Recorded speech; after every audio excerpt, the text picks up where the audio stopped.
오늘은 본문의 말씀이 어디에서 하나님이 주신 복을 따라 힘대로 감사하자라는 제목으로 은혜의 시간을 나누기를 원합니다. 오늘은 7월 첫째 주일이죠. 기독교에서는 오늘을 맥주 감사절이라고 합니다. 어떤 분이 술을 매우 좋아하는데 아내가 오늘이 맥주 감사절이라고 하니까 이분은 잘못 알아듣고 맥주 감사절인 줄 알고 교회에서 맥주 파티를 하나 보다 싶어서 교회를 왔다가 예수 믿게 된 사람도 있다고 합니다.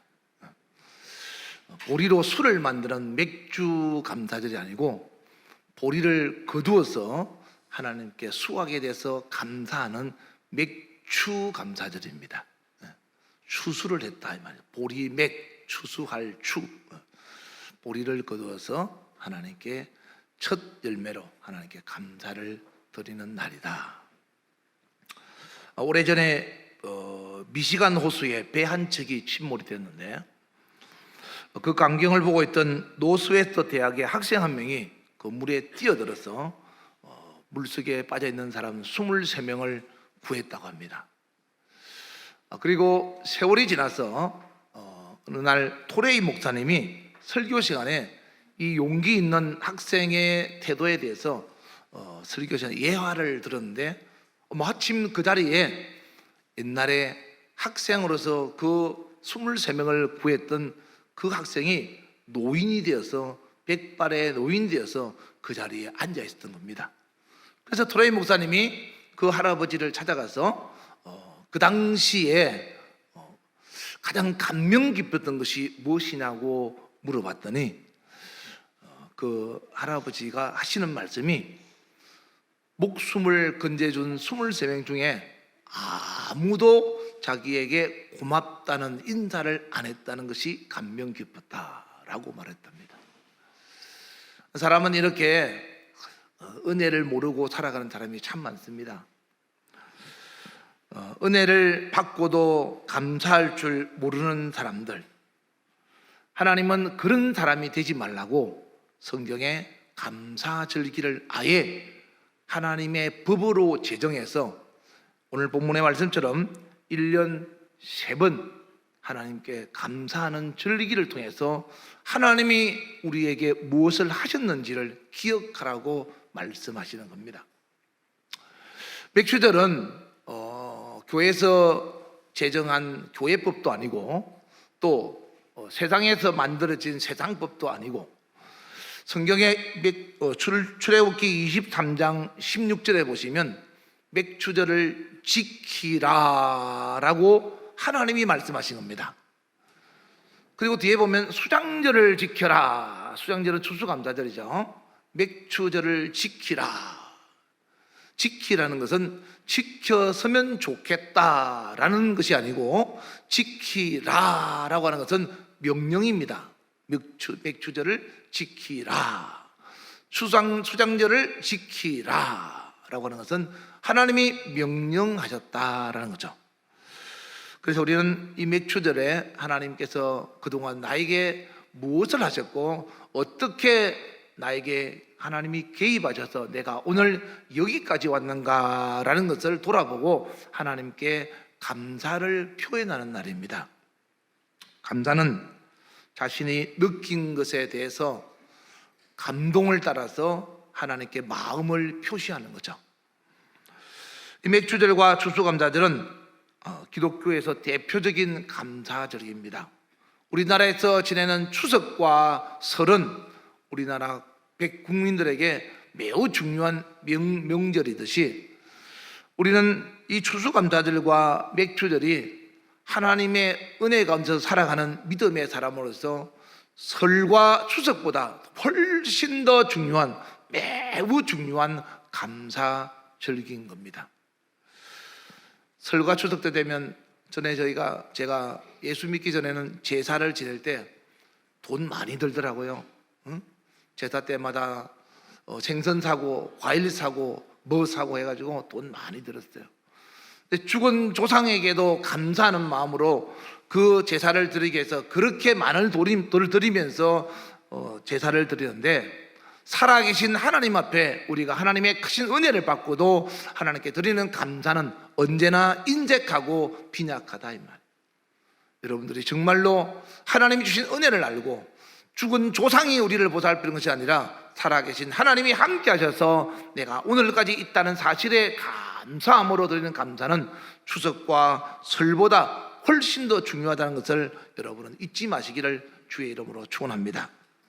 오늘 본문 16장 16절 이하에 다시 한번 보겠습니다. 너의 가운데 모든 남자는 1년에 3번 곧 무교절과 77절이 맥주절이죠. 초막절에 내 하나님 여호와께서 택하신 곳에서 여호와를 배웁되 빈손으로 여호와를 배웁지 말고. 빈손으로 안 오셨죠? 여러분들도 17절에 각 사람이 그러면 뭘 가지고 와야 되냐 하면 하나님께서 주신 복을 따라 하나님이 내게 주신 복을 받은 것대로 감사함으로 그 힘대로 하나님께 드릴지니라 라고 하나님이 말씀하십니다. 여러분, 하나님이 없어서 하나님께 가져오라 했을까요? 하나님은 천지 만물을 만드시고 만드신 것을 통치하고 다스리시는 주인이십니다. 그럼에도 불구하고 하나님은 하나님께서 모든 것을 가지신 것을 사람에게 주신 것에 대해서 그 사람이 얼마나 알고 있는가라는 것을 알기 위해서 감사절에 네가 과연 나를 얼마나 인식하고 있고 내가 너에게 베푼 사랑을 얼마나 알고 있는가를 보고 싶어서 감사절기에 받은 사랑에 대해서 네가 힘대로 하나님께 감사를 표현하라라는 거죠. 아브라함은 100살에 난 이삭을 하나님께서 바치라고 했을 때 기꺼이 바쳤습니다. 하나님은 이삭이라는 사람의 고기를 번제물로 먹고 싶어서 바치라고 한 것이 아니고 아브라함이 하나님을 얼마나 사랑하는지를 알고 싶어서 바치라고 한 거죠. 이와 같이 하나님이 여러분에게 감사절기에 받은 은혜에 대해서 알고 있는 감사를 기쁨으로 하나님께 표현하라고 한 것은 여러분이 하나님 베푸신 은혜를 얼마나 알고 있느냐. 절기를 따라서 형식적으로 어쩔 수 없이 절기 때문에 내는 헌금이나 그런 감사의 헌물이나 표현이 아니라 마음을 다해서 주님 주신 은혜를 감사함으로 표현하는 것이 감사절기다라는 거죠. 진정한 감사는 여러분이 하는 사람의 입술로 나오는 말이 아니라 여러분 안에 계신 하나님이 주신 힘으로 여러분 마음에서 우러나오는 것이 진정한 감사가 되는 겁니다. 사람의 입으로 고맙습니다 라고 하는 것은 물 한 잔을 떠줘도 그렇게 표현할 수 있습니다. 그러나 여러분 안에 계신 하나님께서 주신 은혜와 힘으로 여러분이 마음을 다해서 진심으로 고맙다고 하는 그 표현은 정말로 정말 사람의 마음을 감동시키는 거죠. 여기 CJ 그 택배 기사가 가끔씩 이렇게 교회 앞에 공간에 있으니까 주차를 해놓고 요 주변에 택배를 합니다. 어제는 폭염이 있었잖아요. 폭염.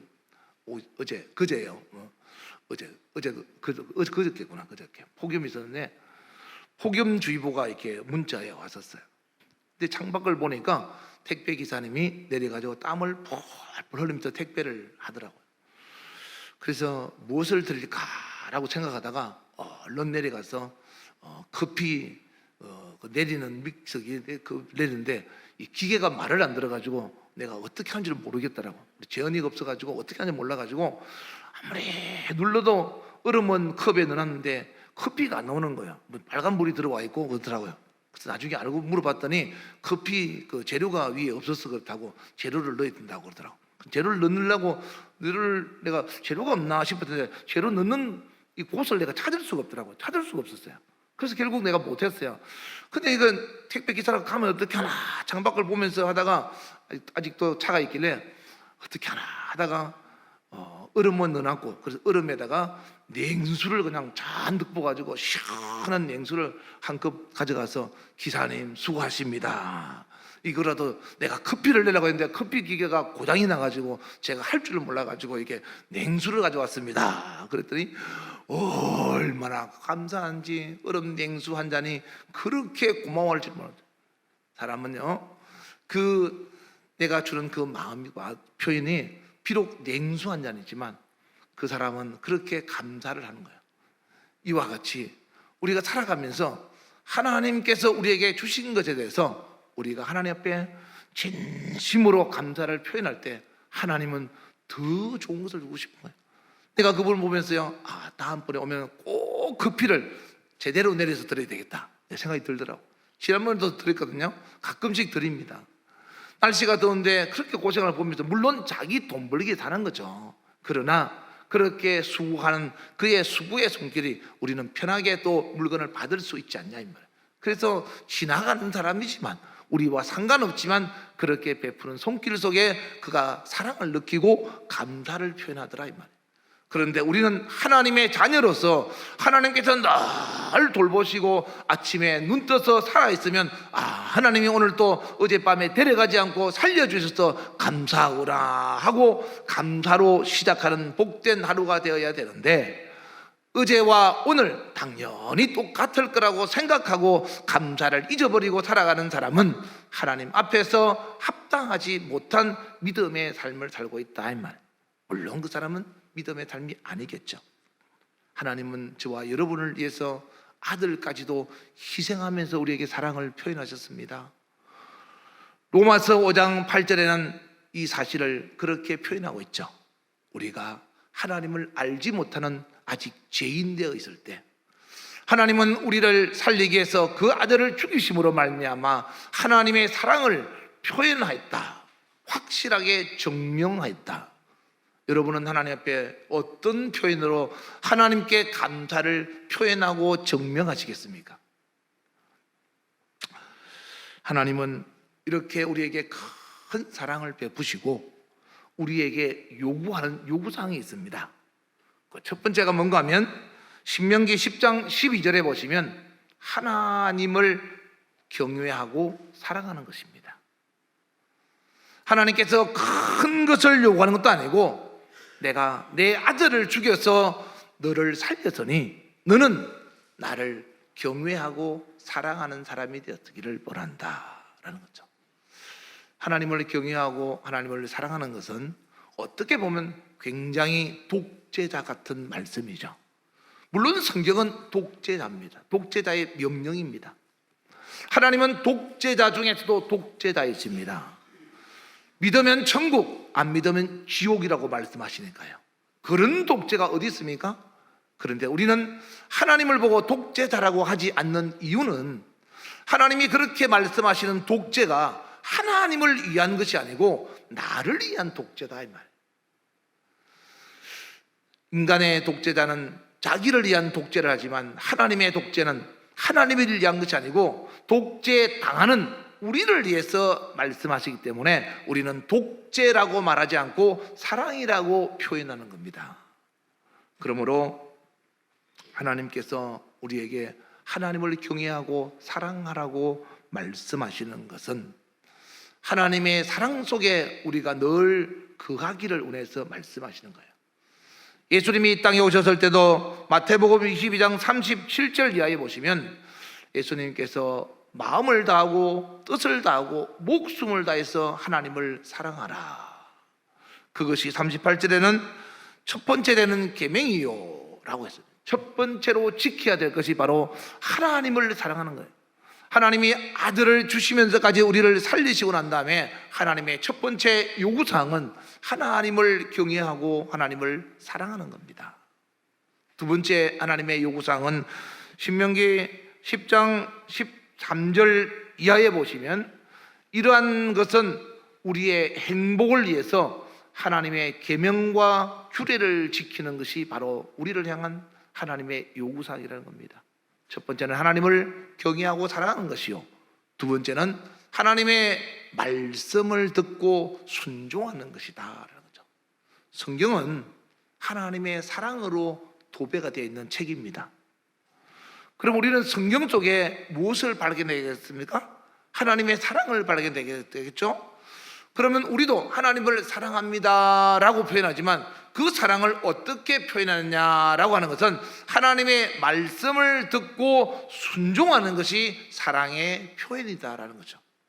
그래서 우리는 이 성경을 통해서 하나님 말씀에 순종하는 것을 배워야 합니다.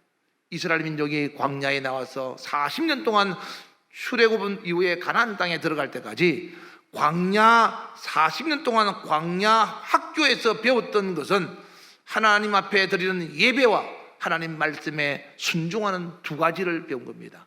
다시 말해서 광야 학교에서는 예배와 순종이라는 두 과목을 공부를 한 거죠.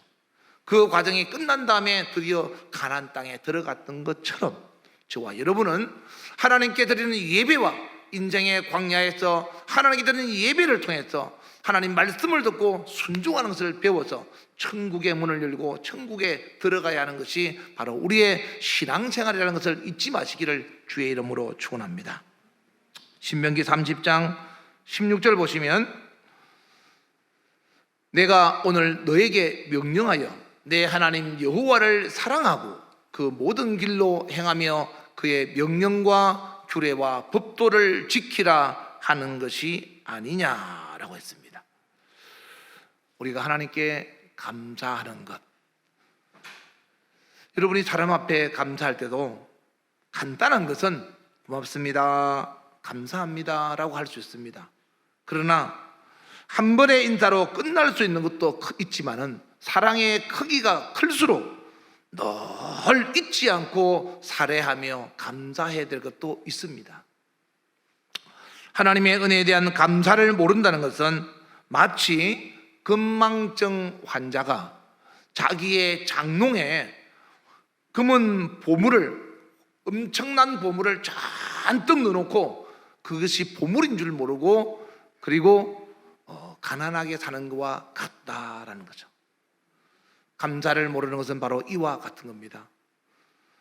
우리는 살아가면서 삭개오처럼 주님을 만나고 난 다음에 너무 감사해서 자기의 전 재산을 다 팔아서 다 나누어줘서 하나님의 은혜에 감사했고, 마리아 같이 옥합을 깨뜨려서 예수님의 장례를 준비했고, 그렇게까지는 못할지언정 최소한 감사 절기에 하나님 앞에 감사를 감사답게 드려서 하나님의 마음을 감동시킬 수 있는 그런 감사의 표현이 여러분 마음에서부터 우러날 수 있기를 주의 이름으로 축원합니다.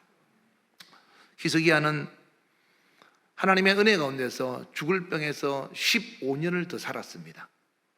하나님께서 그 나라도 부강하게 해주었습니다. 그러나 히스기야는 하나님의 은혜를 몰랐습니다. 역대하 32장 24절 이하 말씀 같이 볼까요? 다 같이 보겠습니다. 시작. 그때 히스기야가 병들어 죽게 되었으므로 여호와께 기도하며 여호와께서 그에게 대답하시고 또 이적을 보이셨으나 25절 히스기야가 마음이 교만하여 그 받은 은혜를 보답하지 아니하므로 진노가 그와 유다와 예루살렘에 내리게 되었더라. 하나님의 진노가 히스기야와 그리고 유다와 예루살렘에 내리게 되었더라. 왜?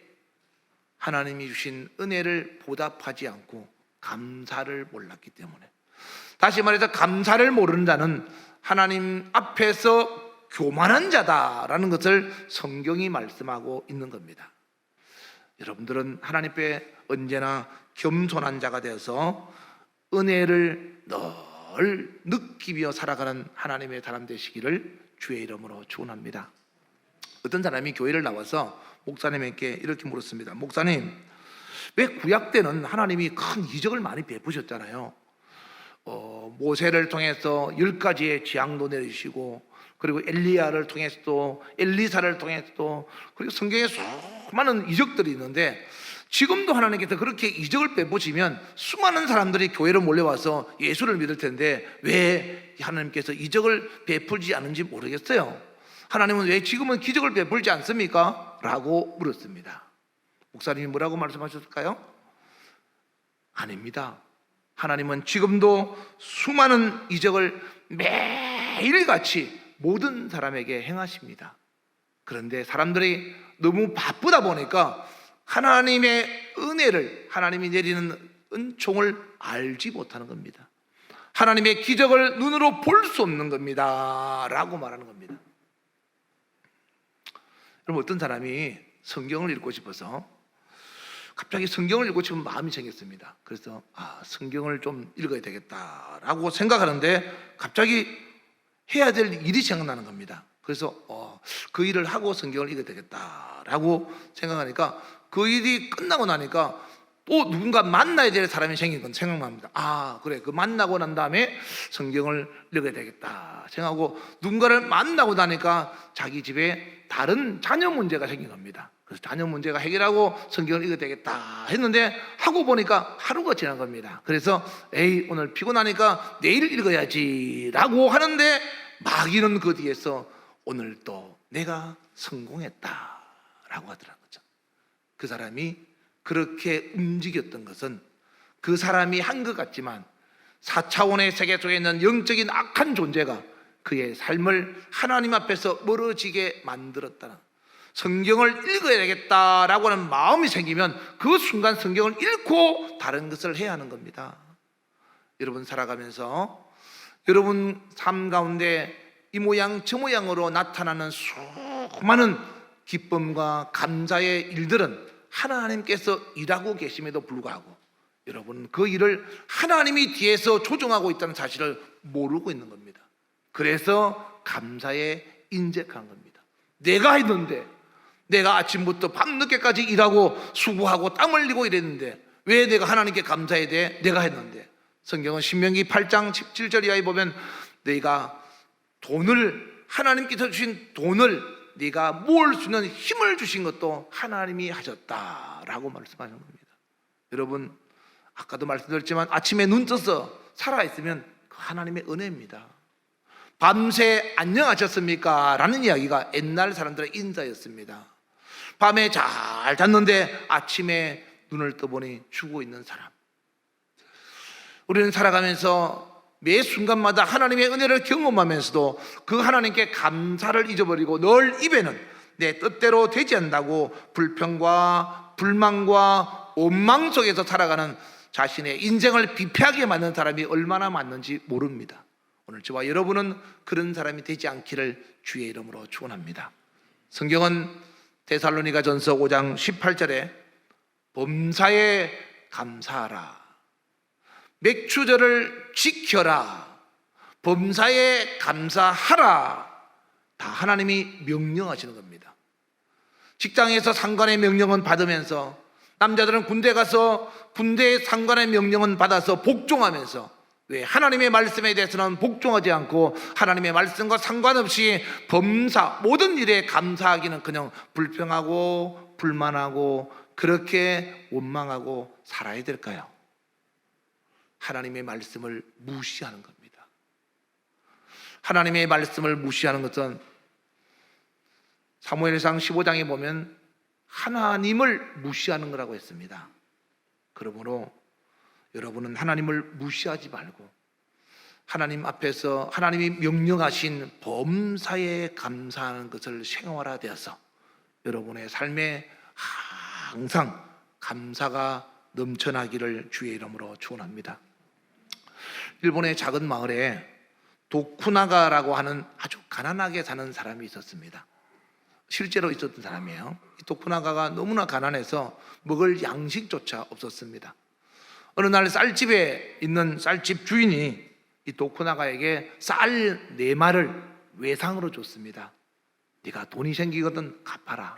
그러면서 쌀 4마리를 주어서 먹을 양식을 챙겨서 집으로 왔는데 너무 감사해서 아내와 더불어 기쁜 나머지 내일은 우리가 정말로 맛있는 식사를 할 수 있겠다 생각하고 양식을 창고에 두고 잠을 자고 아침에 일어나 도쿠나가 아내가 창고를 갔더니 쌀이 하나도 없어진 겁니다. 도둑이 들어와서 싹 가져가 버린 겁니다. 얼마나 화가 나고 얼마나 낙심이 되겠습니까? 그런데 이 도쿠나가는 그때 도쿠나가의 5가지 감사의 말이, 유명한 말이 있습니다. 첫째, 내가 가난하지만 쌀을 외상으로 줄 수 있는 신용을 잃지 않아서 감사하다.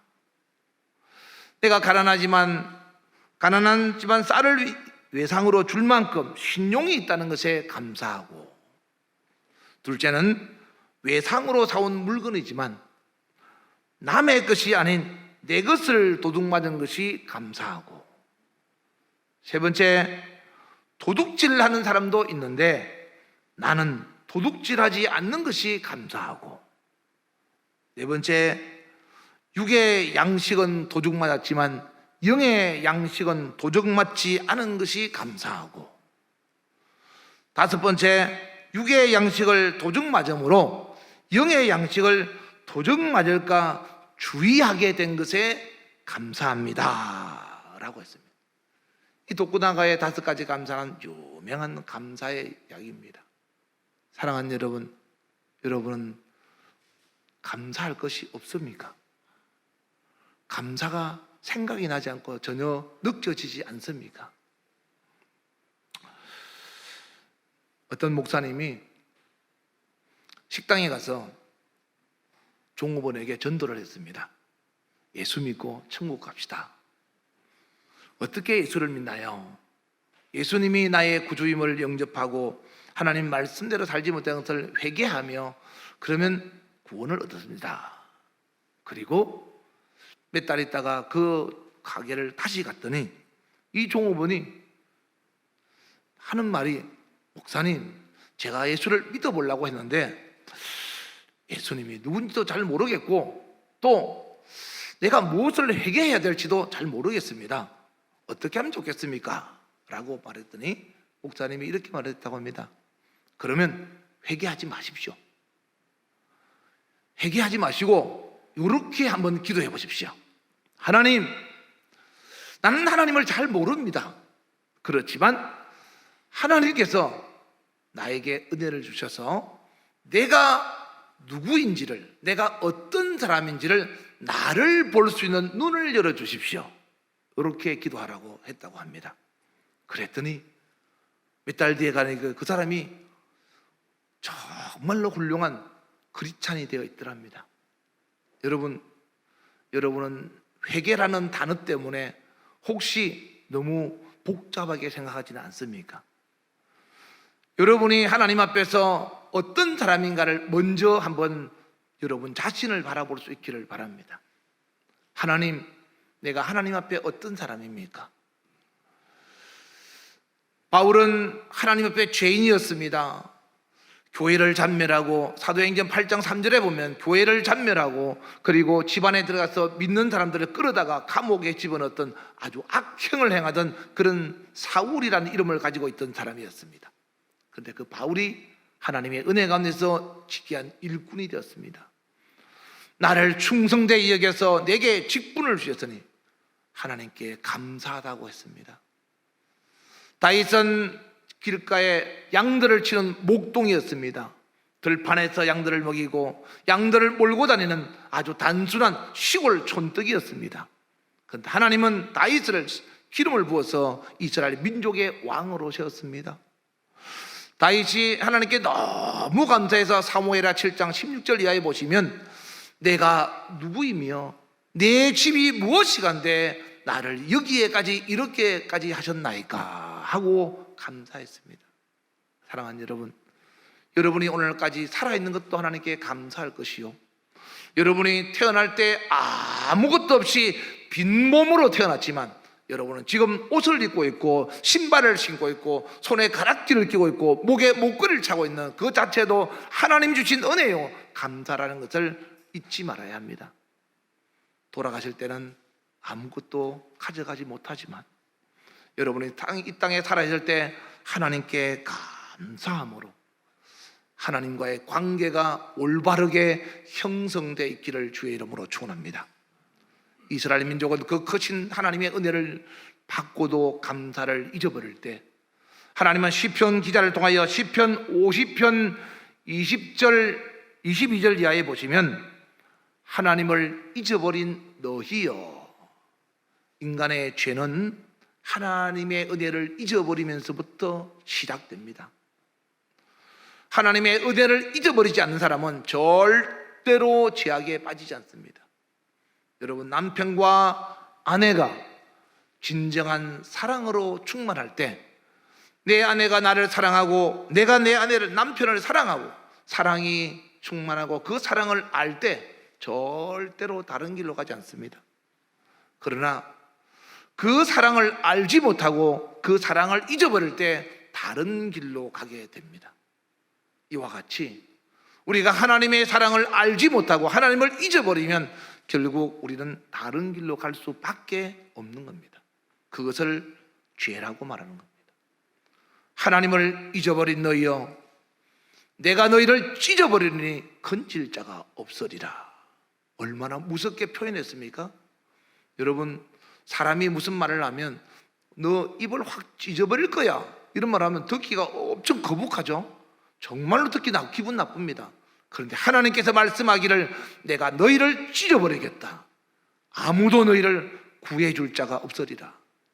그러므로 23절에 감사로 제사를 드리는 자가 나를 영화롭게 하나니, 감사는 사랑의 표현입니다. 감사는 하나님의 은혜를 회복하는 지름길이라는 것을 아셔야 됩니다. 그의 행위를 옳게 하는 자에게, 그의 행위, 감사의 행위, 하나님은 나에게 소를 한 마리 주시는데 감사하다고 염소값을 하나님께 드리면 그건 감사가 옳은 행위가 아닙니다. 내가 소를 받았다는 그 큰 은혜에 대한 감사는 속값은 되지 않더라도 속값에 버금가는 그런 하나님의 은혜 속에서 감사를 표현할 때 올바른 행위가 되는 거죠. 그의 행위, 감사의 행위를 옳게 하는 자에게 하나님께서 말씀하기를 내가 구원을 보이리라. 무슨 말이죠? 감사를 옳게 표현하면 하나님은 더 큰 감사를 준다, 이 말이죠. 별빛 보고 감사한 사람은 달빛을 주고, 달빛 보고 감사한 자는 햇빛을 준다는 말이 있죠. 햇빛 보고 감사한 자는 하나님의 영광의 빛, 그림자 없는 영광의 빛에 동참할 수 있다고 했습니다. 사랑하는 여러분, 하나님은 말씀으로 천지를 창조하시고, 그리고 물고기 2마리와 보리떡 5개로 5,000명을 먹이신 분입니다. 그 하나님께서 무엇이 부족해서 저와 여러분에게 감사하라고 했겠습니까? 그것은 하나님께서 베푸신 은혜를 얼마나 알고 있는가. 잊어버리고 또 반년을 지나가고, 잊어버리고 또 1년을 지나가는 매 순간마다 하나님께서 법으로 정해놓은 감사 절기를 통해서 마음속에 하나님을 잊어버리지 말라는 겁니다. 그리고 그 하나님이 내게 하신 일들을 잘 생각하고 마음을 다해서 감사를 표현하라. 어떤 사람은 목사님이 물질을 많이 헌금하라고 하는 소리로 들린다라고 한다면 그 사람은 불쌍한 사람입니다. 하나님께서 하시는 하나님의 말씀을 왜곡하지 말라, 이 말이에요. 여러분이 하나님께 하는 행위는 하나님께서 보시고 받으시고 응답하십니다. 그러므로 사랑하는 사람은 눈빛만 봐도 그 사람의 마음을 헤아리듯이 하나님을 섬기되 힘써 사랑으로 여러분이 표현함으로 말미암아 여러분의 사랑의 표현이 하나님을 감동시키는 감사 절기가 될 수 있기를 주의 이름으로 축원합니다. 어떤 분이 아무것도 하나님께 드릴 것이 없었어. 교회 와서 풀을 뽑고 마당을 썰고, 그리고 하나님 앞에 내가 무엇을 할까, 무엇을 드릴 수 있는가를 생각하면서 지극히 작은 것을 가지고도 하나님께 헌물로 드릴 수 있는 것처럼 하나님의 은혜가 감사해서 저는 드릴 예물이 없어서 손목에 시계를 풀어서 하나님께 드린 적도 있습니다.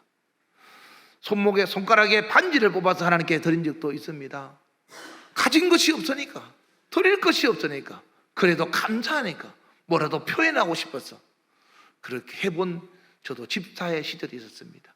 왜냐하면 나는 불교 집안에서 자랐고 절 사흘 촛발 되면 절에 가서 살았던 사람이기 때문에 그런 사람이 예수를 믿게 된 것만 하더라도 너무너무 감사한 겁니다.